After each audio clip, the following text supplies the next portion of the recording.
ازيكم عاملين ايه؟ النهارده هنتكلم عن موضوع جديد ومنتشر وان شاء الله برضو يفيدكم ويهمكم. هنتكلم عن سرطان القولون في السن الصغير، ومعانا دكتوره ياسمين. اهلا يا ماهي. ازيك؟ عامله ايه يا كله ياسمين؟ حلو، ربنا هنكمل مواضيعنا ان شاء الله ونفيد الناس وان شاء الله يعجبهم. هنتكلم عن سرطان القولون في السن الصغير. نسبه حدوثه تقريبا قد ايه؟ احنا اول حاجه نتكلم عن اورام القولون عموما، ده الرابع في الحدوث على مستوى العالم عموما، والثاني في الوفيات. اورام القولون في السن الصغير اليومين دول احنا بقينا بنشوفها كتير، اكيد انت في شغلك انا في الاطفال اتفاجئت ان بيجي لي في اعمار صغيره 15 و16 سنه عندهم سرطان قولون.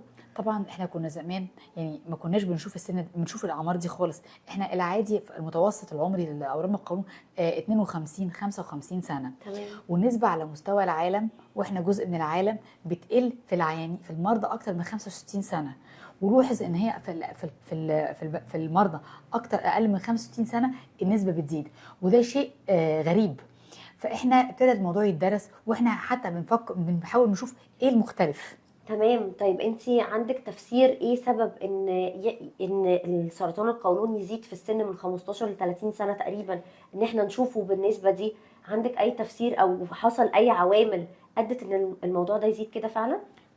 مبدئيا هو غير مرتبط بالتاريخ المرضي الاورام بالعيله، يعني مش شرط ان عيله فيها اورام سرطان قولون ان تيجي في السن الصغير. تمام. دي مش مرتبطه بدي. تمام. حلو. رقم 2 السمنه.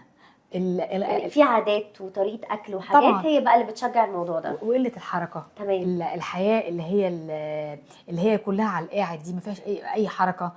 الاكل بتاع الشوارع، الجانك فود اللي فيه بروتينات عاليه قوي، وفيه دهون، وفيه اكل محمر كتير. سبايسز كمان، بهارات الكتير قوي برضو مش بتبقى مضره شويه. طبعا. التدخين ليه عامل ان احنا طبعا بنشوف تدخين في سن صغير. كان زمان كان طالع كده مقوله بتقول ان الفيتامين دي بيأثر على اصابه سرطان القولون. المقوله الشائعه دي خلاص اتنفت. فطبعا التمسك بالعادات الغذائيه السليمه دي مهم. تمام. العادات الغذائيه احنا بعدنا عنها كتير قوي. وطبعا برضو نقول للناس ان ممارسه الرياضه حاجه مهمه. طبعا. تمام. الحياه اللي على القاعد دي مؤذيه جدا. تمام. برضو وجد ان الاصابه بالسكر بتزود فرص اصابه سرطان القولون. تمام، دي معلومه مهمه جدا. المبيدات الحشريه، البستيسايدز، دي من الحاجات اللي بتزود فرص الاصابه بسرطان القولون او الاورام بوجه عام. طيب انتي شايفه ان امتى في السن الصغير ابدا اشك او يبقى عندي هاجس او قلق ان انا ابدا اخد خطوه ان انا اروح للدكتور؟ لما الاقي ابني عنده تغيير في عوايد التبرز بتاعته، الاقي دم في البراز، الاقي الولد بيخس او البنت بتخس، الاقي فقدان للشهيه، الاقي عنده وجع في البطن غير مبرر. تمام. انا مبقاش عارفه ليه عنده الوجع ده، مفيش حاجه تبرر الوجع ده، لازم في هذه اللحظه اتوجه بقى للدكتور. وبرده مش حابين نقلق الناس لان ده بيبقى طبيعي في نسب طبعا. كتير قوي. طبعا. لما المده تطول، طبعا. يعني مش من اسبوع او اسبوعين، لا لما المده تبقى اطول. وبيبقى العيان الطفل او ابني ما بيرتاحش على العلاج، مفيش حاجه بتريحه. جرب كذا حاجه ومفيش اي تحسن، وهو شكله مش حلو، شكله بيخس، شكله ضعيف، حالته العامه مش احسن حاجه، شكله مش صحي. ايوه شكله مش صحي. تمام. ساعتها هاخد خطوه ان انا اتوجه لدكتور الاورام. ايه بقى الاجراءات او الفحوصات اللي انتوا بتعملوها اللي تخليني ابدا اكتشف؟ اللي انا عارفاه كمان قبل ما نخش الموضوع ده ان في سرطان القولون في حاجه سكريننج، ان انا اصلا الكشف المبكر ليه. ايوه قبل اي حاجه. ده الكشف المبكر ده بيبتدي من اول سن 45 سنه، ودلوقتي في كمان مبادره رئاسيه للكشف المبكر على اورام القولون.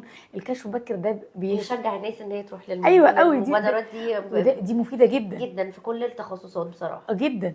الكشف المبكر ده بيشمل كذا حاجه. بنعمل منظار على القولون، وبنعمل تحت اختبار للدم الخفي في البراز، وده بيوجهنا المريض ده ماشي فين. لو احنا بنعمل لقينا دم خفي في البراز بناخد خطوات اكتر. لو لقينا حاجه في القولون مقلقه بناخد منها عينه ونحللها. تمام.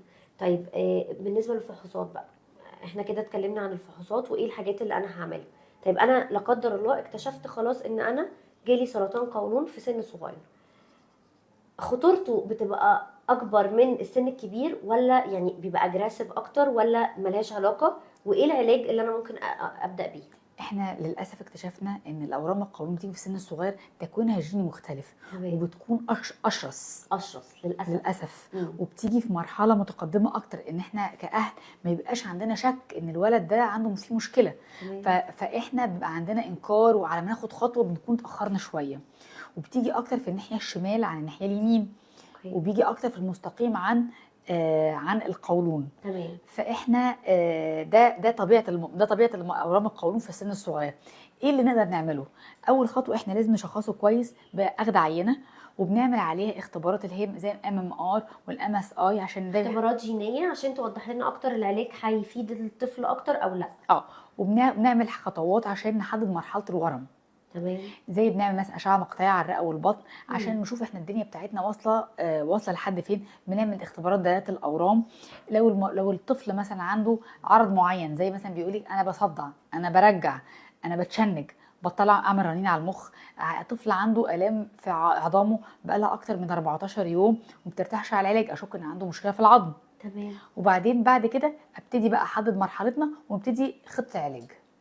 طيب خطه العلاج بقى، الموضوع احنا برضو حابين نطمن الناس شويه، الموضوع بيبقى سهل شويه ولا الموضوع محتاج وقت وصبر وشغل كتير؟ لا الموضوع بيبقى سهل خالص. احنا اي حاجه في اولها تبقى بسيطه. احنا عندنا العيانين لحد المرحله الثانيه في بعض الحالات بعد الجراحه ما بتحتاجش بتبقى خالص. جراحه بس. اه وعلى فكره ده سبب حلقتنا، ان احنا بنتكلم عن الكشف المبكر، لانه بيفرق جدا جدا جدا في علاج سرطان القولون بالذات ان انا لما في السن الصغير اكتشفه بدري بيفرق جدا في خطه العلاج. جدا. وكل ما اكتشف افضل فرص الشفاء الكامل بتبقى اكتر، عالية. والتحكم طبعا في الموضوع بيبقى اكتر، المستقبل بتاع المريض بيبقى افضل. طيب دكتوره ياسمين، عندي سؤال. هو احنا دلوقتي اتكلمنا عن العلاج بالجراحه والعلاج بالكيماوي، هل الاشعاع ليه دور في علاج سرطان القولون ولا لا؟ القولون عضو متحرك وغير ثابت، فاحتياجنا للعلاج الاشعاعي في القولون قليل قوي.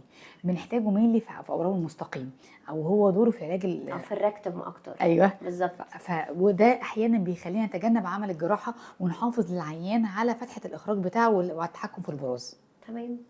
في اي حاجه حضرتك تحبي تضيفيها او تحبي تنصحي الاطفال او الاهل ان هم يخلي بالهم منهم في الموضوع ده ولا؟ انا حابه ان انا اتوجه لاولياء الامور بنصيحه مهمه قوي قوي قوي: العادات الغذائيه السليمه. انا عارفه انها صعبه والولاد ما بيوافقوش، بس لازم نضغط على الخضار، لان الامساك لفترات طويله بتخلي البراز يحتك كتير في جدار القولون، وبتزود فرص حدوث تغييرات ممكن توصل للسرطان. لازم نشجع اطفالنا على الحياه النشيطه، يلعبوا لعب الرياضه، التحكم في الوزن. السمنه دي مرض، لازم نحاول نتحكم